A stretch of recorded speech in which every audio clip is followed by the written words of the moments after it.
Have you ever wondered what it would be like to face the last moments of life with an almost unsettling calm? In a world of chaos, betrayal, and violence, few characters carried as much dignity as Mike Ehrmantraut, the man who always had an answer, always had a plan, always seemed 2 steps ahead.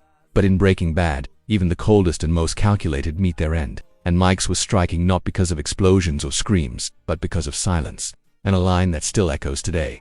We could have handled this. Mike was never just a henchman. He was the perfect right-hand man, the fixer. The one who brought order to the chaos Walter White and Jesse Pinkman constantly stirred up. He was firm, relentless, but he had his own code, a crooked but solid ethics.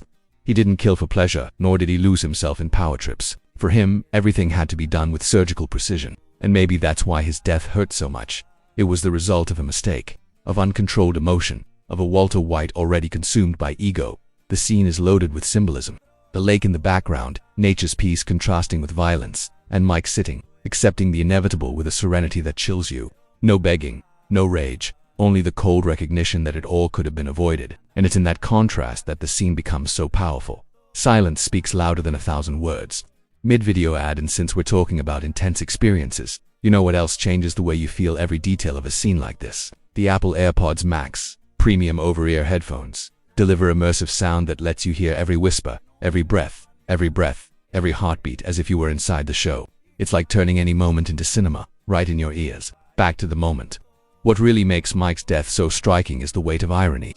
Walter White, who needed him so many times, ends up killing the only man who truly could have fixed everything. Mike's last look isn't fear, but disdain, as if recognizing he didn't lose to a genius but to an overblown ego. It's the goodbye of someone who knows the cruel rule of the game. No one leaves unscathed, but some fall with more class than others. And when we stop to think, Mike was always a character of contrasts. He was tough, but affectionate with his granddaughter. A criminal, yet bound by his own sense of justice. Cold, yet profoundly human. And maybe that's why his departure hurt so much, because he was a rare point of balance in Breaking Bad's chaos.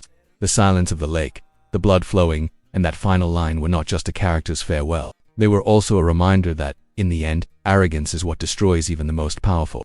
Mike died simply, but his death was a warning cry against pride and vanity. And here's the question. If even someone like Mike, with all his calm intelligence and discipline, couldn't escape the weight of wrong choices, could any of us really come out clean from a world built on lies?